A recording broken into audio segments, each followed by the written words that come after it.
Lots of positive feedback, much to my surprise.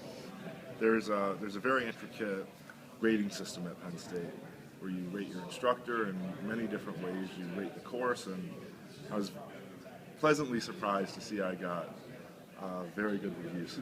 Nice. What level course will you be teaching this coming fall, or will you be teaching this coming I fall? will be teaching integral vector calculus. Okay. What is that? What? Can you explain what that means?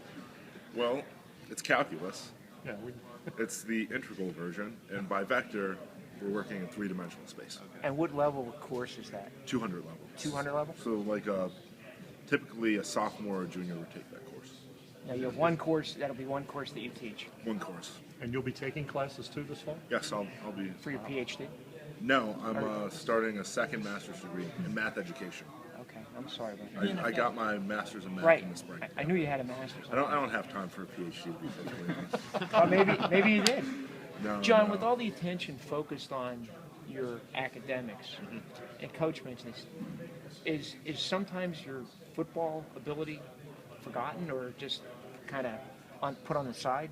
Sometimes I feel like it can be overshadowed by my math talents, and it's refreshing when I get football questions and when I have football conversations, because I personally believe I'm a good football player in my own right, irrespective of math. Well, Bill did say, he's a hell of a football. We were asking him about your speech and everything, but he's a hell of a football player. So, I mean, I know that feels good for you, but It means a lot to me, especially coming from Coach. but making All Big Ten last season, what kind of thrill was that for you?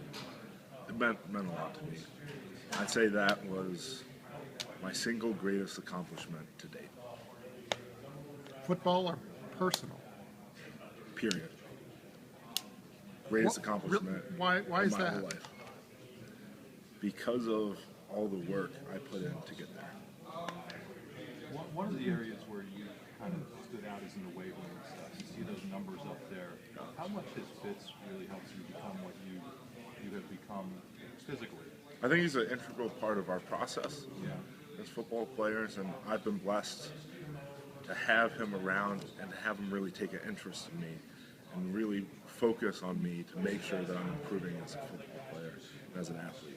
Can you quantify how much stronger and stuff you are now than maybe before? Significantly. It's kind of hard to believe. Adam Gress was talking about how you have a pretty mean side. Practice, Yes. we always see you like this. How mean do you actually get? You'll have to ask some of my teammates about that. What does anything kind of set you off, or is it just the intensity of competition? When it comes down to football or competition, I can get pretty intense, and it's just that competition that brings it home, especially when I'm on the football field doing what I love. You've said often that math just comes easy for you. What about football? Not so easy. It's something I have had to work on. I wasn't blessed with some amazing physical talent. I'm not 6'6". I've had to work. I've worked to become strong. I've worked to become more athletic. I've worked to perfect my technique. I've worked to increase my football IQ. And I've put in countless number of man hours into football, into becoming the player that I am. So I take a lot of pride in that. What are your thoughts on the inversion of that? Because there are a lot of athletes who have that gift who don't have the gift for the academic side of it. I wouldn't trade my situation for any other athletes in the world. I'm very happy with what God has given me, and I think I'm very lucky to be able to do what I do, both academically and politically. You mentioned the fact that you were a two-star recruit coming